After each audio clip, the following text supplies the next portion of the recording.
Assalamualaikum warahmatullahi wabarakatuh. Alhamdulillahilladzi anzala 'ala abdihi kitab tabshiratan liulil albab. Salatan wa salaman 'ala sayyidina Muhammadin al-mab'uts min akrami syu'ubi bi afdhalil kitab. Amma ba'du. Para pemirsa yang dirahmati Allah, disebut dalam sebuah hadis bahwa Al-Quran laksana jamuan atau hidangan Allah yang disajikan kepada para hambanya. Inna hadzal Qur'ana ma'dubatullah fakhudhu minhu mastata'tum ila akhirih.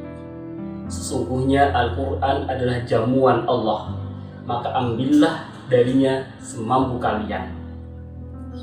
Kemudian bagaimana hidangan spesial dari Allah tersebut sampai kepada umat Nabi Muhammad SAW sehingga kita dapat menikmatinya? Dijelaskan dalam kitab Mawaridul Bayan fi Ulumil Quran bahwa qaul rajih tentang proses turunnya Al-Quran melalui dua tahap, yakni yang pertama turunnya Al-Quran secara sekaligus jumlatan wahidatan pada malam Lailatul Qadar ke Baitul Izzah di langit dunia.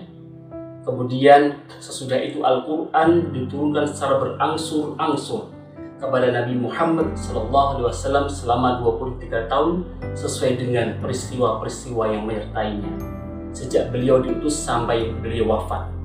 Rentang waktu 23 tahun tersebut adalah 13 tahun ketika beliau berada di Makkah sesudah diutus dan 10 tahun sesudah beliau hijrah di Madinah. Pendapat tersebut berdasarkan beberapa ayat Al-Quran. Yang pertama, Inna anzalnahu fi lailatul qadr, dan ayat ketiga surat Al-Dukhan, Inna anzalnahu fi lailatin mubarakah inna kunna munzirin. Kedua ayat tersebut menggunakan kata anzala, yang menurut sebagian ulama kata tersebut umumnya digunakan untuk menunjuk kepada turunnya sesuatu secara utuh sekaligus. Nah, kedua ayat ini kemudian menjadi dasar untuk proses turunnya Al-Quran pada tahap yang pertama, yakni turun jumlatan wahidatan sekaligus ke Baitul Izzah di langit dunia pada malam Lailatul Qadar. Selanjutnya, untuk menjelaskan proses turunnya Al-Quran secara berangsur-angsur bisa dilihat dari penggunaan kata nazzala sebagaimana dalam ayat Qul nazzalahu ruhul qudus min rabbika bil haqqi liyuthabbital ladzina amanu hudan wa busyra lil muslimin. Dalam ayat lain disebutkan wa nazzalnahu tanzila. Atas dasar adanya dua kata yang digunakan Al-Quran untuk menjelaskan turunnya kitab suci umat Islam ini, sebagian ulama berkesimpulan bahwa Al-Quran pernah turun sekaligus, dan itulah yang ditunjuk oleh ayat yang menggunakan kata anzalnahu, dan pernah juga turun berangsur-angsur sebagaimana ditunjuk oleh ayat yang menggunakan kata nazzala. Lalu, bagaimana atau apakah hikmah turunnya Al-Quran secara bertahap tersebut?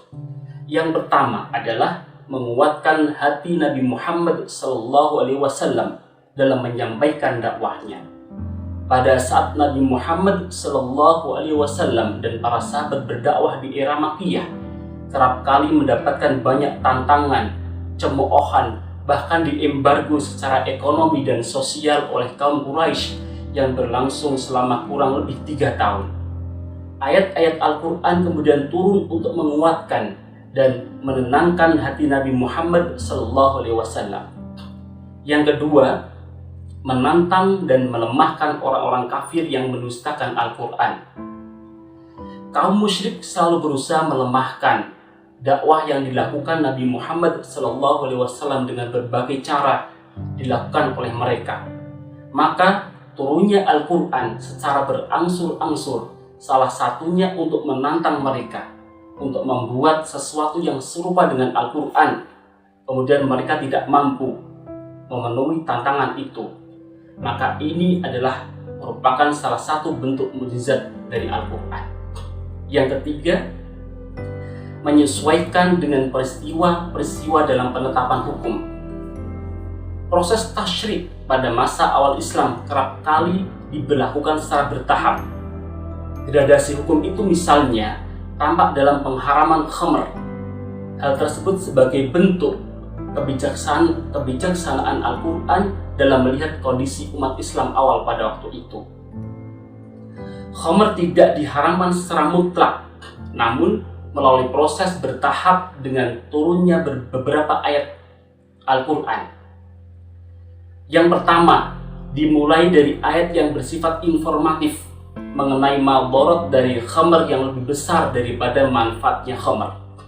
Kemudian turun lagi ayat pembatasan di mana khamr dilarang ketika saat akan melaksanakan sholat, dan baru kemudian turun ayat yang secara mutlak mengharamkan khamr. Yang keempat, memperkuat bukti dan keyakinan bahwa Al-Quran adalah benar dari Allah Subhanahu wa Ta'ala. Walaupun Al-Quran turun secara berangsur-angsur selama hampir 23 tahun, namun keserasian antara satu bagian dengan bagian yang lain dalam Al-Quran tetap terjaga. Hal ini tentu hanya dapat dilakukan oleh Allah Subhanahu wa Ta'ala. Dan yang kelima, mempermudah dalam menghafal serta memahami Al-Quran. Kondisi masyarakat Arab pada saat turunnya Al-Quran tidaklah semuanya pandai dalam membaca dan menulis, sehingga pengetahuan mereka adalah hanya hafalan dan ingatan saja. Proses transfer pengetahuan pun bersifat oral, minim media cetakan. Dengan turunnya Al-Quran secara berangsur-angsur, tentu akan mempermudah dan memudahkan para sahabat dalam menghafal dan memahami Al-Quran. Para pemirsa yang dirahmati Allah, demikianlah sekilas tentang kronologi dan hikmah nuzul Quran. Semoga bermanfaat. Mohon maaf apabila ada kekhilafan. Wallahu a'lam bishawab. Wallahul muwaffiq ila aqwamit thoriq. Wassalamualaikum warahmatullahi wabarakatuh.